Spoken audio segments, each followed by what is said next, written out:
இந்த பிசிஓஎஸ் அப்படிங்கிற வர்றதுக்கு ரீசன் ஹார்மோன்ஸ் வந்து இம்பேலன்ஸாக இருக்குது.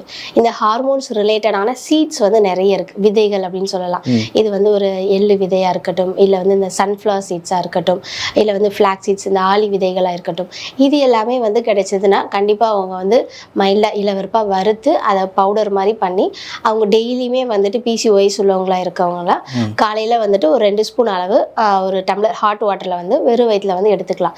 இந்த மாதிரி தொடர்ந்து ஒரு என்ன பண்ணணும், ஹாட் வாட்டர்ல கொதிக்க வைக்கணுமா? ஹாட் வாட்டர்ல மிக்ஸ் பண்ணி எடுத்துக்கலாம். அது பவுடர் மாதிரி உள்ளதை ஒரு 2 ஸ்பூன் வந்து மிக்ஸ் பண்ணி பவுடர் ஃபார்ம் பண்ணி மிக்ஸ் பண்ணி எடுத்துக்கலாம். அந்த மாதிரி தொடர்ந்து அவங்க வந்து ஒரு 20 நாள் 28 நாள் எடுக்கும்போது அந்த ஹார்மோன் இம்பேலன்ஸ் எல்லாமே வந்து கரெக்ட் ஆகும். இது இல்லாம வந்துட்டு முக்கியமா சொல்லணும்னா நிறைய பேர் வந்து இந்த ஓவம் வந்து கரெக்டா வந்துட்டு மெச்சூர் ஆகல, அதனாலதான் வந்துட்டு அந்த சைக்கிள் ஒரு சிலருக்கு வந்து டிலே ஆகும்.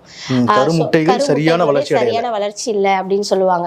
அந்த கருமுட்டைகள் வந்து வளர்ச்சி ஆகிறதுக்கு முன்னாடியே சொல்லியிருந்தோம், பித்தம் அப்படிங்கிற ஒன்று, அதாவது ஹீட் அப்படிங்கிற ஒன்று அங்கே போதுமானதாக இருக்கணும். இதுக்கு வந்து அவங்க நிறைய வெள்ளரிக்காய் ஜூஸ் இல்லை வெண்பூசணி அந்த மாதிரி உள்ள ஜூஸ் ஐட்டம்ஸ் வந்து எடுத்துக்கலாம். இதெல்லாம் போக நம்மளோட உணவுப் பொருட்களில் கிடைக்கக்கூடிய முக்கியமானது ஒன்று பார்த்தீங்கன்னா பச்சை பயிறு, அதாவது கிரீன் கிராம்ஸ் அப்படின்னு சொல்லுவாங்க. இந்த கிரீன் கிராம்ஸில் வந்து நிறைய ப்ரோட்டீனும் இருக்குது, நிறைய ஃபைபரும் இருக்குது, கொலஸ்ட்ரால் அப்படிங்கிறத குறைக்கக்கூடிய தன்மையும் இருக்குது. ஸோ இந்த மாதிரி உள்ளதில் இந்த பச்சை பயிறு அப்படிங்கிறத ஒன்று முளை கட்டி எடுத்துக்கலாம்.